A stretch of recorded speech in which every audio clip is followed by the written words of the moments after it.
con el periodista Luis Miguel González, director general editorial del periódico El Economista, para comentar con él todo lo económico destacado en las últimas horas, incluso por el INEGI, quien está advirtiendo una caída, un desplome económico para 2020, el año que pasó, del 8.5%.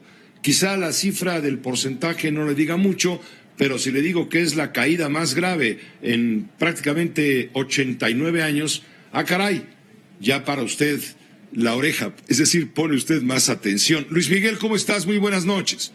Muy buenas noches, Pepe. Gusto saludarte. Un gusto saludarte a ti también y gracias por aceptar esta invitación. Pues la economía, el desplome, lo que dije INEGI, ¿cómo lo estás leyendo? Es el dato definitivo, literalmente es la fotografía de la autopsia. No es una sorpresa porque habíamos tenido entregas adelantadas, digamos, de este dato. Decías bien tú, para remontarnos a un año con una caída tan fuerte, tenemos que decir, es mayor que la que vivimos en 2008-2009, es mayor que la del 95.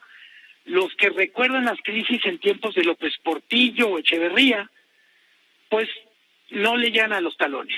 Tenemos que irnos hasta 1932, donde a quien le gusta la historia diría, había un presidente y el que mandaba del señor Calles.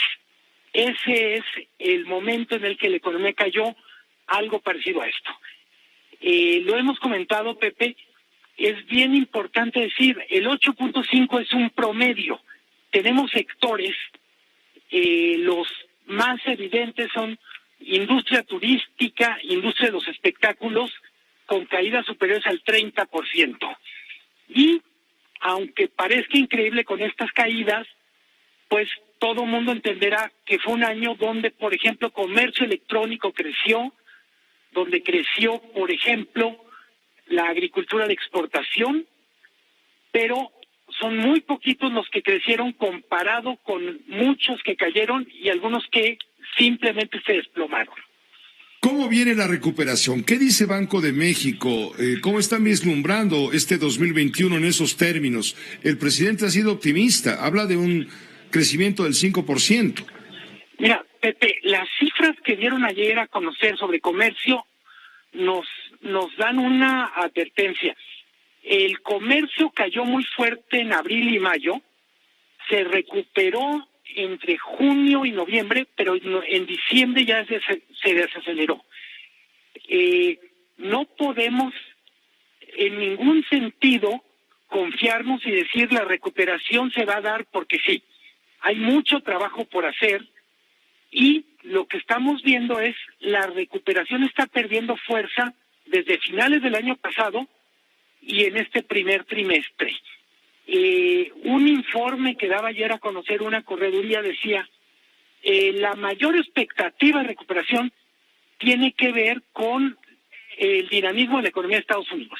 Estados Unidos va muy bien y toda la parte de la economía mexicana que tiene que ver con Estados Unidos puede tener expectativas de recuperación. Pero el mercado interno y en particular la mayor amenaza o el mayor freno, yo diría freno de mano a la recuperación, está haciendo la política pública.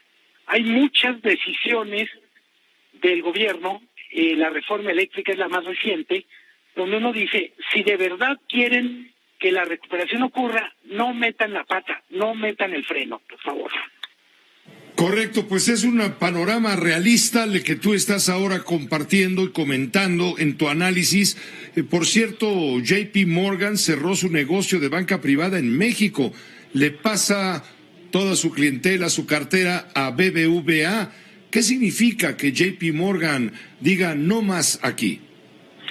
Hay una parte que hay que recordar, los bancos de Estados Unidos tienen tanto negocio en Estados Unidos que con frecuencia se dan el lujo de decir, oye, si gano en un país pero no gano suficiente, me conviene más abrir una oficina más en Estados Unidos.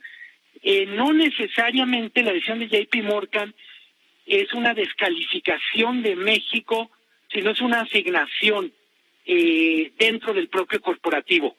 El comunicado fue muy escueto, yo diría mientras no tengamos ninguna información, yo diría es una decisión corporativa y desde mi punto de vista tiene más que ver con lo atractivo que está haciendo Estados Unidos para algunos que dicen prefiero tener más presencia en México, en Estados Unidos, aunque sacrifique México.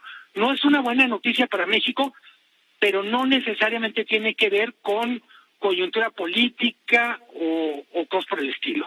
Pues muchas gracias, Luis Miguel, como siempre es un gusto saludarte. Un abrazo muy fuerte, Pepe. Buenas noches. Muy fuerte para ti, muy buenas noches. Esta fue una producción de Grupo Fórmula. Encuentra más contenido como este en radioformula.mx.